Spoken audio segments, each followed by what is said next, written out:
जब आज का हमारा टॉपिक है डिप्रेशन एंड आयुर्वेद। आयुर्वेद में मनोअवसाद यानी डिप्रेशन के बारे में क्या ट्रीटमेंट दिया जा सकता है और उसके बारे में कौन से द्रव्यों को, कौन से औषधियों को यूज़ करना चाहिए। आज का ये बहुत ही या किसी भी दौर का एक महत्वपूर्ण प्रॉब्लमेटिक एक कंडीशन होती है कि जब कोई सोशल फिगर डिप्रेशन के कारण या कोई भी स्ट्रेस के कारण कोई भी इंसान अपनी ज़िंदगी को ख़त्म करने तक का स्टेप उठा लेता है, तब ये बात हमारे ध्यान में गहराई तक आती है। अभी ये डिप्रेशन के बहुत सारे स्टेजेस होते हैं, अलग अलग टाइप्स होते हैं। इवन लेडीज़ में प्रेगनेंसी के बाद या डिलीवरी के बाद भी उन्हें डिप्रेशन काफ़ी हद तक एक्सपीरियंस करना पड़ता है। तो पहले किसी बात के बारे में ट्रीटमेंट जाने से पहले बहुत ज़रूरी है कि उसके बारे में थोड़ी सी इन्फॉर्मेशन हमें पता होनी चाहिए कि एग्जैक्टली डिप्रेशन में कौन से लक्षण दिखाई देते हैं। अगर हमें ये लक्षण मालूम होंगे तो हमारे नज़दीकी किसी इंसान को अगर डिप्रेशन हो जाए या उसके कोई लक्षण नज़र आए तो जल्दी से जल्द हम उसकी ट्रीटमेंट करवा सकते हैं। इसलिए मेरी आपसे ये हार्दिक विनती है कि आज का वीडियो आप पूरा देखिए और हमसे जुड़ने के लिए आप ये चैनल को ज़रूर सब्सक्राइब कीजिए और सब्सक्राइब करने के बाद नोटिफिकेशन बेल को भी दबा दीजिए। आज का टॉपिक शुरू करते हैं। में से हर कोई इंसान ज़िंदगी में कभी ना कभी डिप्रेशन का शिकार ज़रूर होता है, जिसमें कि उदासी, खोया खोया रहना, चिड़चिड़ापन और बहुत सारी थकान ये उसके मेन लक्षण हैं। मूड डिसऑर्डर अफेक्टिंग अ पर्सन्स लाइफ, ऐसे उसकी डेफिनेशन कही गई है। अभी उसका परिणाम कहाँ कहाँ पे होता है, कैसे कैसे डिप्रेशन का परिणाम हमारी ज़िंदगी पे होता है।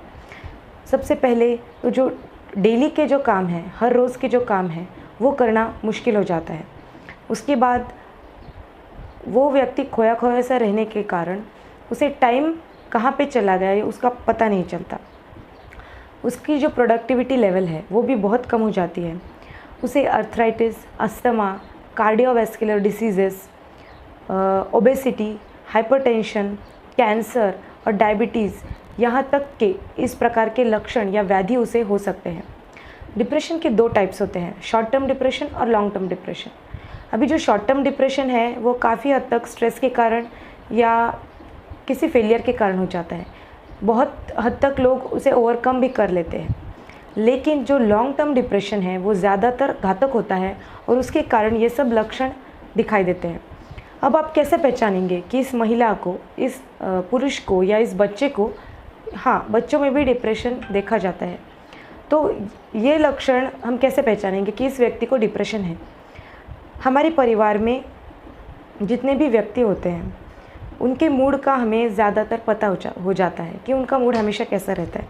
तो अगर उस मूड से अलग वो व्यक्ति बहुत ज़्यादा गुस्सैल, बहुत ज़्यादा चिड़चिड़े या हमेशा ही उत्सुक, मतलब उन्हें पेशेंस नहीं होता है, वो कम हो जाता है, बहुत ज़्यादा एग्रेसिव हो जाते हैं, तो वो लक्षण होते हैं डिप्रेशन के। उसके बाद वो हमेशा उदास रहते हैं, खाली खाली सापन रहता है, कभी मन से बात नहीं करते हैं, होपलेस रहते हैं। होपलेस मतलब उन्हें कुछ एम नहीं रहता ज़िंदगी में, उनका एम या जो एक्साइटमेंट फैक्टर होता है वो कम हो जाता है। उसके बाद उनका बिहेवियर जो होता है, जिस चीज़ में उन्हें पहले बहुत इंटरेस्ट था वो इंटरेस्ट अब काफ़ी हद तक कम हो जाता है। उनके फेवरेट एक्टिविटीज़ में भी अब खुशी नहीं मिलती उन्हें और सुसाइडल थॉट्स आते हैं, ये बहुत इंपॉर्टेंट बात है। थकान महसूस होती है और ऐसे लोग, उसके बाद कई लोग ड्रग्स या अल्कोहल के शिकार हो जाते हैं, व्यसन के शिकार हो जाते हैं। उनकी जो सेक्सुअल इंटरेस्ट है वो भी काफ़ी हद तक कम हो जाता है। जब हम उनसे बात करते हैं या कोई सवाल पूछते हैं तब उत्तर देने में या उसका आंसर करने में कभी कभी वो बहुत देर लग जाते हैं, या कोई बात हम जब उनसे करते हैं तो उसका जवाब जल्दी से नहीं मिलता या वो सोचते रह जाते हैं। लिखने में या पढ़ने में या कंसंट्रेशन करने में उनकी कैपेबिलिटी बहुत ही कम हो जाती है। उनके स्लीप पैटर्न्स या जो नींद की जो आदतें हैं वो बहुत ही बदल जाती है। जैसे कि उन्हें नींद ही नहीं आती, रात में तो नींद नहीं आती और दिन में वो ऐसे बहुत ज़्यादा उन्हें नींद आती रहती है, मतलब आलस आता रहता है लेकिन नींद नहीं आती है। ओके, और हमेशा रेस्टलेस रहते हैं, बेचैन से रहते हैं वो लोग।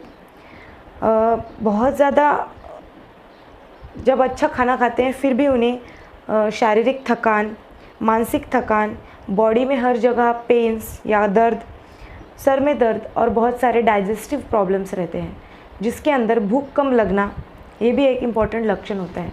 अब इसके साथ साथ लेडीज़ में क्या क्या चेंजेस होते हैं, तो उनमें वेट चेंजेस होते हैं, वेट लॉस या वेट बहुत ज़्यादा बढ़ जाना। उसके साथ साथ मेंस्ट्रुअल इरेगुलरिटीज़ भी हो जाती हैं और क्रैम्प्स या ना ऐंठन, बॉडी में कहीं पे भी ऐसे क्रैम्प्स आना, ये लक्षण उनमें दिखाई देते हैं। अब बच्चों में कौन से लक्षण दिखाई देते हैं डिप्रेशन के, तो बच्चे कई बार उनका कॉन्फिडेंस लेवल बहुत कम हो जाता है। वो खुद कहते हैं कि ये काम मैं नहीं कर सकता, ये मैं कर नहीं सकता, हमेशा रोते रहते हैं। उनके स्कूल में जो ग्रेड्स है वो भी कम हो जाते हैं। उनके खाने पीने की आदतें भी बदल जाती हैं और वेट में बदलाव हो जाते हैं, वेट लॉस हो जाते हैं। बहुत सारे बच्चों में वेट लॉस हमें नज़र आता है। तो ये सब लक्षण हमें जल्दी से पहचानने चाहिए कि हमारे फैमिली मेम्बर को किसी को ये लक्षण है, तो जल्दी से हमें उनसे जाकर पूछना चाहिए कि क्या प्रॉब्लम है, आपके साथ क्या प्रॉब्लम हो गई है। अब कौन सी कंडीशंस में डिप्रेशन के आने के चांसेस बढ़ जाते हैं। सबसे पहले जो लोग खुद को कम समझते हैं, सेल्फ इस्टीम उनमें कम होता है, स्वाभिमान की कमतरता होती है। जो खुद के साथ बहुत ही स्ट्रिक्ट होते हैं, इसका मतलब ये काम अभी ही होना चाहिए, मुझसे ये काम अभी होना ही चाहिए, कंप्लीट इतने टाइम में इतना काम होना ही चाहिए। खास करके महिलाओं में ये प्रॉब्लम होता है। और उनको अगर कोई मेंटल इलनेस की कोई हिस्ट्री है, मानसिक अगर कोई बीमारी है, और कुछ औषधि भी होते हैं, मेडिकेशंस भी होते हैं, जिनके कारण जैसे कि ओसी पिल्स लेते हैं महिला, ओव्यूलेशन के जो पिल्स रहते हैं या कॉन्ट्रासेप्टिव पिल्स रहते हैं, उनके कारण भी काफ़ी हद तक डिप्रेशन की तकलीफ़ देखने को मिलती है। अब ये सब तो लक्षण हो गए, अब जानते हैं उसकी ट्रीटमेंट। अब कौन से कारण है कि जिसके कारण फिज़िकली ये लक्षण ज़्यादा बढ़ जाते हैं। थायराइड की deficiency, lack of vitamin D, lack of vitamin B12 और लैक ऑफ विटामिन B6, ये इंपॉर्टेंट कॉजेज़ हैं। अब इसकी ट्रीटमेंट क्या करनी होती है। अभी ये तो थायराइड की ट्रीटमेंट करनी पड़ेगी पहले, अगर है तो विटामिन डी डेफिशिएंसी, B12 और B6 डेफिशिएंसी को रिमूव करने के लिए डाइट पर ध्यान देना पड़ेगा। एंटी डिप्रेसेंट्स, एंटी साइकोटिक्स और एंटी एंजाइटी मेडिकेशंस, ये मॉडर्न की ट्रीटमेंट होती है। अब इसके बारे में आयुर्वेद क्या कर सकता है या आयुर्वेद का क्या दृष्टिकोण है। बहुत ही प्रॉमिसिंग ट्रीटमेंट होती है आयुर्वेद में, जिससे कि बिना कोई साइड इफ़ेक्ट्स बहुत ही पॉजिटिवली पेशेंट को इस जो नेगेटिविटी के और जो टॉक्सिन्स बॉडी में बढ़ गए हैं उससे बाहर निकाला जाता है। तो सबसे पहले हमें कारण ढूंढना पड़ता है, ये बीमारी क्यों हुई। आपको पेशेंट को सबसे इम्पॉर्टेंट है कि उसे विटामिन L सप्लाई करना है। Vitamin L is love. You have to love the patient, you have to find out why he is not feeling well. उसका क्या कारण है कि वो इतना डिप्रेशन में चला गया। उसके लाइफ में कुछ भी करके हमें एक्साइटमेंट वापस लाना है। अब ये बहुत चैलेंजिंग है, लेकिन जो पास के लोग हैं, फैमिली मेम्बर्स हैं, उसके जो फ्रेंड्स हैं, वो सब कर सकते हैं। आयुर्वेद में जब हम आते हैं तो इसे आयुर्वेद में कई दवाइयाँ हैं। ज़्यादातर घृतपान, जो घी होता है, देसी गाय का घी, वो हमारे मनोवह स्रोतस पे, मन पे काम करता है। तो सबसे पहले शोधन के पूर्व कर्म में स्नेहपान करवाया जाता है पेशेंट को। महाकल्याणक घृत, कल्याणक घृत, ब्राह्मी घृत, इस प्रकार के सिद्ध घृतों का यानी घी का इस्तेमाल किया जाता है। उसके बाद पेशेंट को विरेचन दिया जाता है और नस्य दिया जाता है। अब नस्य, ये नाक से औषधि डाली जाती है जिसका प्रभाव कि हमारे मस्तिष्क पर होता है। तो नस्य में ज़्यादातर पुराना घी इस्तेमाल किया जाता है और अणु तेल का भी इस्तेमाल होता है। ब्रूहण नस्य दिया जाता है। अब महाकल्याणक घृत, ये जो सिद्ध घृत है, जो मनोवह स्रोतस पे ज़्यादा काम करता है, मस्तिष्क पर काम करता है, उसके दौर्बल्य को दूर करता है, उस प्रकार के नस्य का इस्तेमाल किया जाता है। शिरोधारा और शिरोबस्ती, ये भी बहुत अच्छे उपक्रम हैं जिनसे कि पेशेंट को मनोअवसाद की कंडीशन से बाहर निकाला जाता है।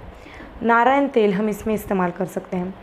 बहुत सारी एकल द्रव्य है या औषधियाँ हैं जिसका उपयोग हम डिप्रेशन के पेशेंट में कर सकते हैं, जैसे कि अश्वगंधा है, ब्राह्मी है, शतावरी है, शंखपुष्पी है, कपिकच्चू, मंडूकपर्णी, गुडुचि, तगर, इस प्रकार के एकल द्रव्य चिकित्सा भी हम उसमें करते हैं। अब शास्त्रीय बहुत सारे कल्प हैं, जैसे कि ब्रह्म रसायन, चंदन आदि तेल, ब्राह्मी तेल, नारायण तेल, इनका भी इस्तेमाल मनोअवसाद या डिप्रेशन के पेशेंट में हम करते हैं। उसके साथ साथ उसके जो मस्तिष्क को बल देने के लिए हम ब्राह्मीवटी, सुवर्ण ब्राह्मीवटी, मानस मित्र वटक, महाकल्याणघृत, ब्राह्मी घृत, कल्याणघृत, सारस्वतरिष्ट, अश्वगंधिरिष्ट और च्यवनप्राश जैसे रसायनों का इस्तेमाल करते हैं।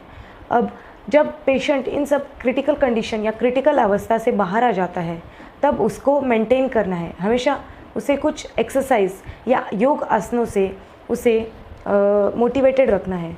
जब भी हम कोई एक्सरसाइज करते हैं तब गुड हार्मोन्स हमारे बॉडी में सिक्रिएट होते हैं, जैसे कि सेरोटोनिन, जो कि हैप्पी हार्मोन है या फील गुड हार्मोन है। जब भी हम योगासन करेंगे तो पेशेंट को बहुत ही अच्छी फीलिंग होगी और उसे पॉजिटिविटी भी बनी रहेगी। जैसे कि सूर्य नमस्कार है, प्राणायाम में अनुलोम विलोम, भस्त्रिका, ओमकार और कपालभाति जैसे प्राणायाम हम कर सकते हैं। तो ये सब रेजिमेन आप अपने नज़दीकी आयुर्वेद डॉक्टर से अगर करवाएंगे तो आपको मनोअवसाद या डिप्रेशन के केस में बहुत ही अच्छी तरह से आपको फ़ायदा मिलेगा। मेरे इस वीडियो को ज़्यादा से ज़्यादा लोगों तक पहुंचाने के लिए आपसे नम्र निवेदन है कि हमारे चैनल को सब्सक्राइब कीजिए और इस वीडियो को अपने फ्रेंड्स और फैमिली के साथ शेयर कीजिए। मैंने अपने तौर से बहुत अच्छा एक्सप्लेन करने की कोशिश की है आसान भाषा में। आशा है कि आपको ये पसंद आया हो। Be healthy and be ayurvedic. धन्यवाद।